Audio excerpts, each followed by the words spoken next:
नमस्कार दर्शक बंधु आज निजुक्ति सूचना को आपण मानक स्वागत। दर्शक बंधु आज निजुक्ति सूचना रही सरकारी स्कूल रे निजुक्ति जदि आपण माने सरकारी स्कूल रे निजुक्ति नेबाक चाहते देखुते आपण मानकर notification T office of the collector and district magistrate Balangir तरफ विज्ञप्ति जारी होईची 29/10/2025 रे विज्ञप्ति आपणकर जारी होईची। जदि आपण माने एही जिला अंडर रे थिबा विभिन्न स्कूल रे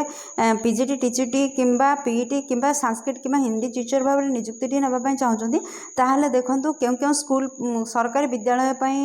विज्ञप्ति प्रकाश पाई आपण मैंने देखिपुर जे यही विज्ञप्ति प्रकाश पाई आपणकर अगलपुर पाटनागढ़ देवगां खपराखोल आपणकर सैनीताल तितलागढ़ बलांगीर ये सब स्कूल थिबा विभिन्न प्रकार हाईस्कूल पदवी माने गवर्नमेंट हाईस्कूल पीजीटी टीजीटी एवं PET Sanskrit teacher Hindi teacher बहुत गुड़े पोस्ट वैकेंसीज रिलीज होती। जदि आपण माने इंटरेस्टेड अच्छे निजुक्ति नापी चलते देखा देखा जे वैकेंसी डिटेल्स देखा क्वालिफिकेशन कौन रही बयस सीमा कौन रही आपणकर दरमा केते मिलिबो सिलेक्शन प्रोसेस किपरि रही एप्लिकेशन फी किपरि रही ए सब देखि नबा वीडियो ओडिशा आश्रम स्कूल रिक्रुटमेंट 2025 को आपण मानक अप्लाई करने को हम ऑफलाइन रे विभिन्न प्रकार टीचर पोस्ट पर विज्ञप्ति प्रकाश पाई आपण मानक बीडी न करथिले मध्ये आपण माने आवेदन करि परिबे +2 किंबा +3 करथिले मध्ये आपण माने पद पदवी आवेदन करि परिबे। दर्शक बंधु एथिपाई नो एग्जाम रही किछि भी एग्जाम नहीं। ओडिशा आश्रम स्कूल रिक्रुटमेंट 2025 रो ओवरव्यू रे देखंतु बेसिक इनफॉरमेशन एवं job details name of organisation रोची office of the collector and district magistrate Balangir तरफ आपण मानन पई विज्ञप्ति जारी होची। आ केउ टाइप रो जॉब देखंतु आपण मानकर जॉब टाइप रहउची कॉन्ट्रैक्चुअल बेसिस रे चुक्ति भित्तिक नियुक्ति अटे आपणकर ओडिशा गवर्नमेंट जॉब अटे। जदि जॉब कैटेगरी विषय कहबे ओडिशा गवर्नमेंट जॉब अटे। नेम ऑफ पोस्ट देखंतु केउ पोस्ट पई विज्ञप्ति प्रकाश पाइची TGT arts teacher TGT CBZ TGT PCM Sanskrit teacher Hindi teacher PT teacher ए सब पद पदवी आपणकर विज्ञप्ति प्रकाश पाई आपणकर एप्लिकेशन मोड रोची ऑफलाइन रे आपण माने बाय पोस्ट किंबा कोरियर किंबा बाय हैंड रे मध्य अप्लाई करि परिबे। केउ माने अप्लाई करि परिबे देखंतु आम ओडिसा जे कोनसी जिल्ला रो आस्थिल मध्य आपण माने आवेदन करि परिबे। प्लेस ऑफ पोस्टिंग बलांगीर जिल्ला रे विभिन्न प्रकार स्कूल रे रहबो। आपण मानको आमे फास्ट रे देखिले जे नोटिफिकेशन रु बा पीडीएफ रु आमे देखिले जे केउ स्कूल पई विज्ञप्ति प्रकाश पाइछि सेही सब हाई स्कूल रे आपणकर नियुक्ति रहबो। तो आपणकर अप्लाई रो लास्ट डेट रोची 15/11/2025। ऑफिशियल वेबसाइट होची bolangir.odisha.gov.in रे आपण माने लॉगिन कले ऑल डिटेल्स जानि परिबे। जेंडर विषय जदि कहबे उभय पुरुष प्रार्थी एवं महिला प्रार्थी एथि आवेदन करि परिबे। एजुकेशनल क्वालिफिकेशन रे रोचे आपण केवल +2 किंबा +3 टी करथिले ही पदवी आवेदन करेंगे। एथिपाई कोनोसी भी बीएड रा आवश्यकता नहीं। आपण जदि +2 टी किंबा +3 कोनोसी रिकॉग्नाइज्ड बोर्ड किंबा यूनिवर्सिटी करछंती ताहले पदवी आवेदन करि परिबे। दर्शक बंधु ओडिशा आश्रम स्कूल रिक्रुटमेंट 2025 रो सिलेक्शन प्रोसेस कौन रही देखो ओडिशा आश्रम स्कूल रिक्रुटमेंट नोटिफिकेशन अनुसार कैंडिडेट किपरि भाव में सिलेक्शन हो पारे देखो एथिपाई आपणकर किछि भी एग्जाम नहीं नो एग्जाम रही किंतु आपणकर मार्क बेसिस रे सिलेक्शन रहिबो इंटरव्यू रहिबो एवं डॉक्यूमेंट वेरिफिकेशन रहिबो। एथिपाई कोनोसी भी एग्जाम रो व्यवस्था नहीं। बंधु विभिन्न गवर्नमेंट स्कूल पाई रिक्रुटमेंट रही सेथिपाई 35 टी पोस्ट वैकेंसीज रिलीज होईछि। ए पृष्ठ देखंतु जे नोटिफिकेशन अनुसार आपणकर बयस सीमा कौन रहिबो आपणकर सर्वनिम्न बयस सीमा किछि मेंशन कर जाय नाही किंतु सर्वाधिक बयस सीमा रही 62 वर्ष। आपण माने 62 वर्ष रु मध्य जदि आपणकर बयस होईछि ताहाले आपण माने निहाती भाव में आवेदन करि परिबे। एहा व्यतीत एज रिलैक्सेशन मध्य रहुछि। दर्शक बंधु ओडिशा आश्रम स्कूल रिक्रुटमेंट 2025 रो इंपोर्टेंट डेट कौन रही देखो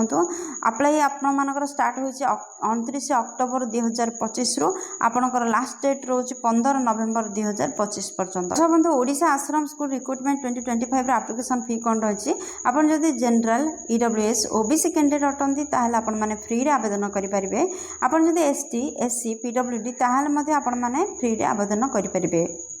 ऑफलाइन रे आवेदन करने हम जदि आपने ऑफलाइन आवेदन कर कौन कौन इंपोर्टेंट डॉक्यूमेंट आवश्यकता रोचे देखो फास्ट आपंकर समस्त शिक्षागत योग्यता सर्टिफिकेट मार्कसीट आवश्यकता रोचे सेकेंड आपंकर कैस्ट सर्टिफिकेट आवश्यकता रोचे थर्ड रे वैलिड ईमेल आईडी एवं मोबाइल नंबर आवश्यकता रोचे फोर्थ रे recent colour passport size photo दरकार रोचे फिफ्थ रे गोटे आईडी प्रूफ दरकार रोचे सिक्स्थ रे गोटे एप्लिकेशन फॉर्म आवश्यकता रोचे आदि सेवेन्थ रे जदि किसी एक्सपीरियंस अच्छी ताल एक्सपीरियंस सर्टिफिकेट आवश्यकता रोचे दर्शक बंधु एप्लिकेशन फॉर्म को वीडियो डिस्क्रिप्शन रे आपण माने पाई परिबे लिंक एवं सेठारो फॉर्म को डाउनलोड करंतु एवं फॉर्म को भल भाव में फिलअप करेंगे आ किपर फिलअप करेंगे आम वीडियो लास्ट डिस्कसन करवा ओडिशा आश्रम स्कूल रिक्रुटमेंट 2025 सैलरी डिटेल्स देखूँ दर्शक बंधु आपणकर एलिमेंटारी लेवल जदि आपण मैंने टीचिंग देवाई चाहते ताहले माने स्टैंडर्ड 1 रु 5th पर्यंत ताहले आपणकर दरमा 12,000 टंका मासिक रहिबो जदि सेकेंडरी लेवल रे आपणकर टीचर करिवार इच्छा अच्छी तबा टीचिंग देवाई इच्छा अच्छी ताहले आपणकर मासिक 16,000 टंका रहिबो माने 6th रु जदि 10th पर्यंत आपण माने इंटरेस्टेड अछंती पढ़ाइबा ताहले 16,000 टंका मासिक दरमा रहिबो वर्तमान देखंतो यार पीडीएफ लिंक यहाँ गोटे पीडीएफटा खोल जाए देखो आप लिंक टाक वीडियो डिस्क्रिप्शन में पाइपर देखिपुं आपणकर विज्ञप्ति 29/10/2025 प्रकाश पाई आउ डिस्ट्रिक्ट कलेक्टर एवं डिस्ट्रिक्ट मजिस्ट्रेट बलांगीर तरफ आपड़ देखिले जे विभिन्न प्रकार से माने ब्लॉक आपणकर बलांगीर जिला ब्लॉक विभिन्न प्रकार ब्लॉक विभिन्न प्रकार स्कूल हाई स्कूल बा गवर्नमेंट स्कूल आपणकर विज्ञप्ति प्रकाश पाई क्यों school TGT art TGT CBZ TGT PCM आपणकर Sanskrit teacher Hindi teacher PT teacher केतोटी दरकार आपण माने लिस्ट रु पाइबे आउ आमे जहाँ ऊपर डिस्कसन कले ए मैटर सब एथिरे डिक्लेयर करा जायछि तो मैंने पीडीएफ रु सब टर्म कंडीशन को भल भाव में पढ़े अप्लाई करने पूर्व निहाती भाव में पढ़े आपणकर मोड ऑफ सिलेक्शन दि जाइए किपरि सिलेक्शन करा आपणकर मोड ऑफ सिलेक्शन रही आम तो जानले मार्क बेसिस आपणकर सिलेक्शन टोटाल भल भाव में मेंशन करा जाइए दर्शक बंधु ए रोचे आपणकर टोटाल पीडीएफटा आप देखिले जे बलांगीर डिस्ट्रिक्ट कलेक्टर तरफ मजिस्ट्रेट तरफ विज्ञप्ति प्रकाश पाई बर्तमान जीवा दर्शक बंधु यहाँ रहा आपंकर application form for guest teacher आपण मैंने देखिपुं ये आपंकर फोटो को अटैच करेंगे दर्शक बंधु आपंकर फुल नेम एवं परमानेंट एड्रेस ये लिखिए नेम ऑफ कैंडिडेट लिखिए आपंकर ना लिखिए फादर कि हस्बैंड का नेम लिखिए आपंकर एट गाँ ना लिखिए पोस्ट लिखिए भाइया लिखिए ये डिस्ट्रिक्ट आपंकर लिखिए पिन देवे तो मोबाइल नंबर ये देवे वर्तमान देखो परमानेंट एड्रेस देवे परमानेंट एड्रेस स्थायी नियुक्ति देवे आपण मैंने वर्तमान जो बास कर गाँ ना लिखिए पोस्ट लिखिए डिस्ट्रिक्ट लिखिए पिन देवे ये भाइया लिखिए ये आपंकर जन्म तारीख लिखिए आपणकर एज 31/8/2025 सुधा आपणकर आपण केते वर्ष केते मास आ केते दिन होची ताको कैलकुलेशन करी लिखिबे आपणकर सेक्स लिखिबे मेल की फीमेल दर्शक बंधु ए पृष्ठार आपणकर शिक्षागत योग्यतार लिस्टटा आपण देबे तो ये लिखिए आपणकर एग्जामिनेशन नेम लिखिए मनर 10th क्लास लिखुंट को वर्ष पास कर लिखिए बोर्ड नेम लिखिए तो आपणकर एक्स्ट्रा ऑप्शनल छड़ा आपणकर केते नंबर रखिछन लिखिबे एठी एक्स्ट्रा ऑप्शनल को मिसे कि केते नंबर रखिछन लिखिबे आपणकर टोटल परसेंटेज एठी लिखिबे सेबोर एटा +2 रो लिखि पाई फिल अप करिवे एटा +3 पाई फिल अप करिवे देन तापर आपण माने लिखिबे जदि एक्स्ट्रा अदर किसी क्वालिफिकेशन अछि ताहाले केउ वर्ष पास होइछंती बोर्ड ऑफ नेम लिखिबे बोर्ड नेम लिखिबे कि यूनिवर्सिटी नेम लिखिबे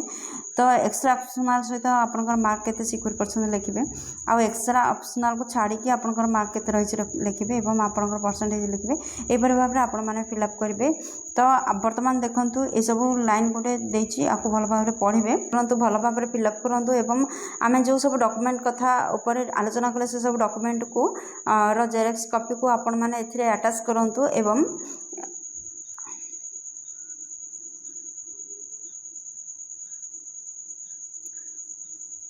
एवं नवेम्बर 15 तारीख पूर्व आपणकर दरखास्त को सेंड करूँ जेपरी अथॉरिटी पाखे पहुँची पार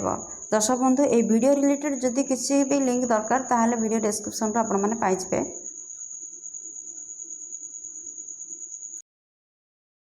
दर्शक बंधु भिडियो जदि किसी उपकार आसी निहाती लाइक शेयर और सब्सक्राइब करूँ चैनल टी भिडियो टी एपर्यंत देखिए आपको अशेष धन्यवाद। पुणी देखा लेटेस्ट जब्स ओडिशार नुआ एक फ्रेश अध्याय नुआ एक निजुक्ति सूचना सहित से पर्यंत जय जगन्नाथ।